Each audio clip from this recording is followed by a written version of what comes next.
pitch.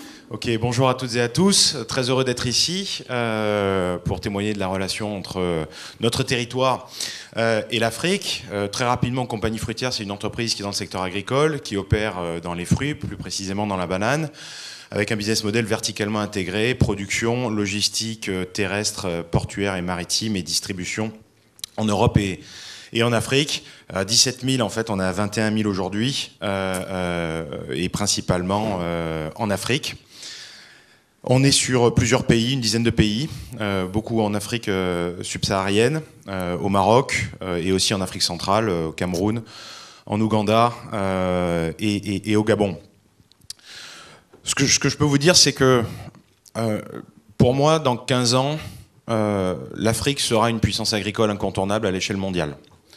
On l'a dit, il y a des terres arables disponibles, il y aura une question d'infrastructure pour accéder à ces terres disponibles, il y aura évidemment la question de l'accès à l'eau, mais aujourd'hui l'Afrique est une puissance agricole incontournable sur un certain nombre de trades. On peut citer le cacao, l'anacarde, mais il y en a d'autres, avec un modèle aujourd'hui qui oppose souvent la petite agriculture vivrière à la grande agriculture industrielle dont je suis un des représentants. Moi, je crois personnellement qu'il faut faire converger ces deux modèles et que la responsabilité des grandes entreprises comme la mienne et comme d'autres, c'est d'accompagner l'émergence de ce que j'appelle les agri-entrepreneurs. C'est des véritables chefs d'entreprise dans le secteur agricole qui savent gérer des entreprises, qui ont des salariés, comme n'importe quelle entreprise dans n'importe quel autre secteur. Voilà. Et ça, je crois que ça va être un élément essentiel du défi que nous devrons relever pour ce continent. Et c'est aussi un défi pour nous, entreprises du territoire, parce que ces agriculteurs, ces agri-entrepreneurs, eh bien, ce seront des fournisseurs. Ce sont des clients pour tout un tas de matériel, de services. Et donc, de ce fait, eh bien, il y a un vrai potentiel là pour moi à accompagner ces entrepreneurs qui existent déjà et qui n'ont qu'une envie, c'est de se développer. Voilà, et donc de ce fait, à titre d'exemple, nous aujourd'hui on accompagne, que ce soit en banane, en ananas et dans d'autres produits, tomates, concombres, aubergines, des dizaines de petits agriculteurs qui sont aujourd'hui passés du stade d'agriculteurs villageois, vivriers comme vous le voulez, au stade d'agri-entrepreneurs. Pourquoi ? Parce qu'ils produisent pour vendre. Et ils produisent pour vendre dans un cadre structuré. Jérôme, c'est de l'intrapreneuriat, ça ? C'est à la fois de l'intrapreneuriat et en fait un accompagnement. C'est-à-dire qu'une grande entreprise comme la Compagnie Fruitière, elle ne peut pas uniquement à l'avenir se baser sur ses propres productions. Voilà, on continue à faire grossir nos propres productions sur des secteurs un peu plus techniques comme l'agriculture biologique. Aujourd'hui, on a près de 2000 hectares en agriculture biologique. Bon, c'est une agriculture qui est éminemment plus complexe que l'agriculture conventionnelle.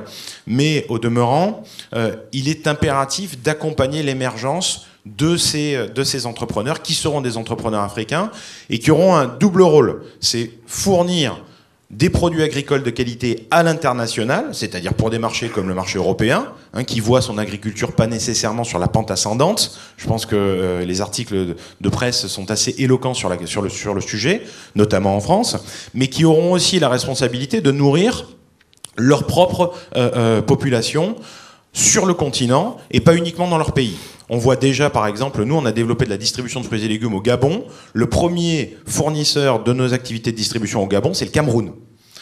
Et donc, de ce fait, il y a aussi des échanges intra-africains qui sont en train de se mettre en œuvre dans le secteur agricole pour nourrir à la fois des moyennes villes, mais aussi les mégalopoles que l'on connaît, comme Abidjan, 6 millions d'habitants, les mégalopoles du Nigeria à plusieurs dizaines de millions d'habitants, etc., etc. Voilà. Et je crois que nous, on a ce rôle à jouer. Je conclurai mon propos en disant que l'agriculture du futur, elle sera évidemment beaucoup moins chimique, pour pas dire peut-être 100% biologique, mais elle sera certainement beaucoup plus technologique. Et là, il y a un point de différence qui existe en Afrique, c'est que toute personne qui est en Afrique sait que l'Afrique est capable de faire ce qu'on appelle des leapfrogs. C'est-à-dire d'acquérir des technologies de manière beaucoup plus rapide et efficace que ce que nous, Européens, sommes capables de le faire. Voilà. Si je pose la question de savoir Combien de personnes reçoivent leur bulletin de paye sur leur téléphone portable en Europe? Moi, je peux vous dire que j'en ai pas beaucoup. Par contre, j'ai la quasi-totalité de nos collaborateurs qui sont payés sur téléphone portable en Afrique et ça pose un problème à personne. Voilà. Et donc, de ce fait, en matière énergétique, en matière d'accès à l'eau, en matière d'accès aux infras, il faut bien imaginer que c'est un concurrent qui est un continent qui est capable d'accepter et d'intégrer des sauts technologiques beaucoup plus rapidement que ce que nous sommes capables, parce qu'on traîne un peu nos infras. Voilà, ce que certains appellent le saut quantique. Voilà. Et je pense que l'Afrique, de ce point de vue-là, va très rapidement rattraper son retard et que l'agriculture ne fera pas exception sur cette intégration technologique. Voilà. Merci Jérôme, merci beaucoup. Ton témoignage, ton pitch était particulièrement éclairant parce qu'on comprend bien en fait, d'abord tu es brillant, et non mais c'est vrai, en toute franchise, c'était d'une clarté, d'une limpidité extraordinaire et on comprend bien le cheminement qui fait que du petit paysan, la filière est en train de se structurer de manière extrêmement forte. Bon, merci beaucoup. Qui veut prendre la parole, messieurs? Ploum Ploum, qui sait parler anglais? Yes, if you want. Bravo. Donc, Robert Petitjean, président directeur général de Somexport SAS. You want it in English or in French? French. Okay. Bonjour à tous, Robert Petitjean. Donc moi je suis petit poussé de l'agroalimentaire comparé à mes deux partenaires. On est une société qui fait de l'export de produits alimentaires frais, surgelés et secs. On ne fait pas de fruits et légumes par contre, on n'est pas du tout sur ce créneau qui est vraiment un créneau de spécialistes. On est présent dans pas mal de pays d'Afrique francophone et on souhaiterait éventuellement se développer sur les pays anglophones. Alors je vais prendre un exemple concret qui est le Cameroun, puisqu'on a fait une mission avec Africa Link en juin dernier, où personnellement j'ai rencontré une cinquantaine de sociétés dans l'agroalimentaire. Alors ce que j'en ai conclu lors de cette mission, c'est qu'il y a une forte demande de ces sociétés dans l'agroalimentaire pour exporter, et là je rejoins un peu Jérôme, pour exporter leurs produits en Europe, mais qui n'ont pas souvent la possibilité d'avoir les finitions. Donc on a vraiment un rôle à jouer. Moi aujourd'hui en tant que Somexport, je suis plutôt exportateur qu'importateur, mais je m'interroge pour l'avenir, pour les 15 ans à venir, de l'agroalimentaire en Afrique, pour développer cette possibilité. À titre personnel, là sur le plan Somexport, nous avons des projets assez intéressants avec des sociétés provençales, pour certaines même font partie d'Africa Link, pour monter un réseau de magasins en distribution de produits alimentaires secs dans un premier temps. Et là, je vais parler d'un produit qui est énormément demandé en Afrique, c'est le lait.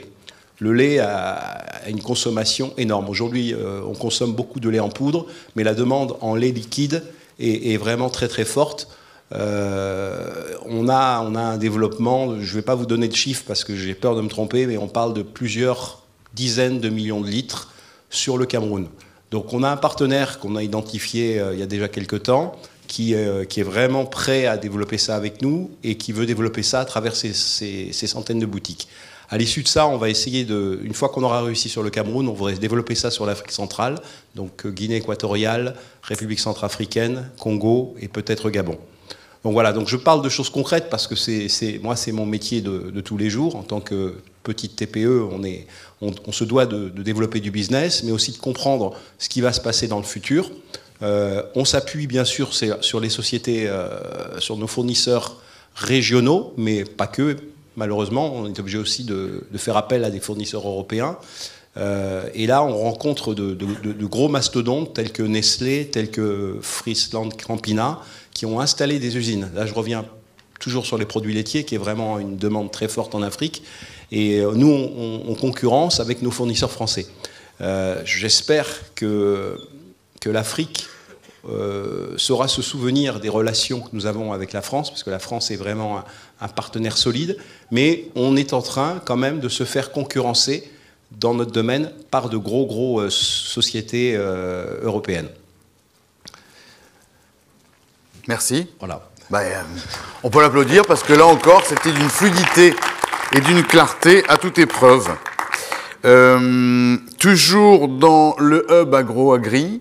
Alors là, on est plutôt dans la mer. David Sussman, tu nous pitches? Alors oui, avec plaisir. Donc je vais essayer de vous pitcher en 4 minutes, ce qu'en général je fais en 1 heure. Donc évidemment, c'est un plaisir d'être là. Bravo pour l'organisation. Ravi de retrouver mes amis. Je crois que c'est le moment d'échanger. Pour ceux que je connais pas, parce que j'ai de nombreux amis dans la salle, je serais ravi de vous rencontrer ou d'échanger ou retrouver-moi sur les réseaux sociaux sur les sujets dont je vais vous parler qui me Il est trop fort, ce mec. Il est trop fort, Ça, oui, parce que j'ai que 3 minutes 30 et j'y arriverai pas. Bravo. Donc, tiens, un flash code. Et je vais respecter le timing parce que je pense que c'est important.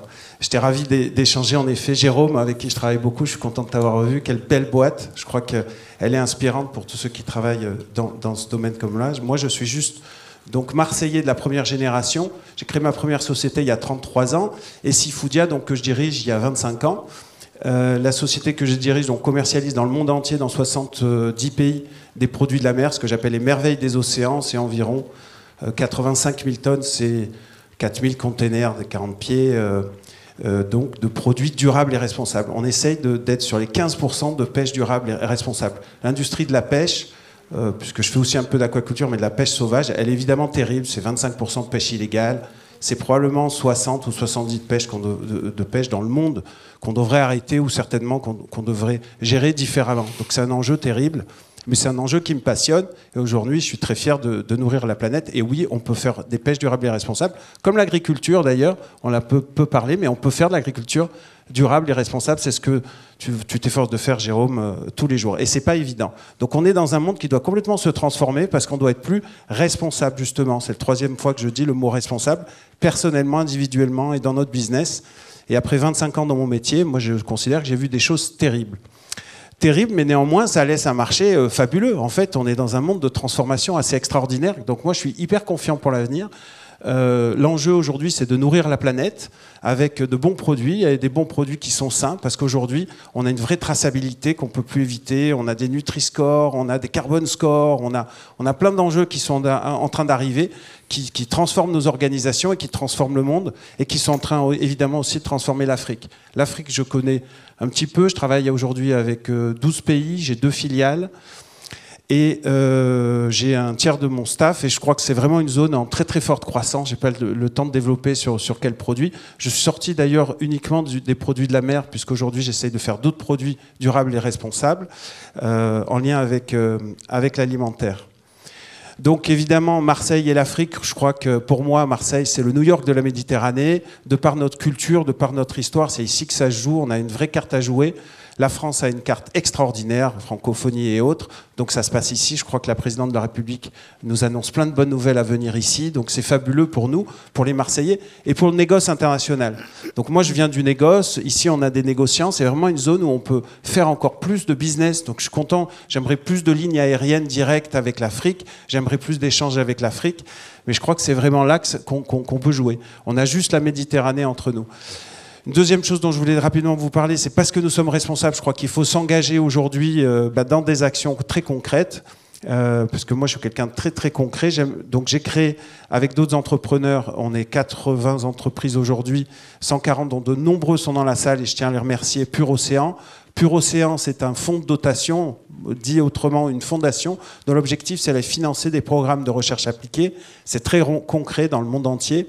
On a 250 scientifiques l'année dernière qui nous ont proposé des projets, on en a eu 160, de recherche appliquée pour financer des programmes de recherche scientifique en lien évidemment avec l'océan.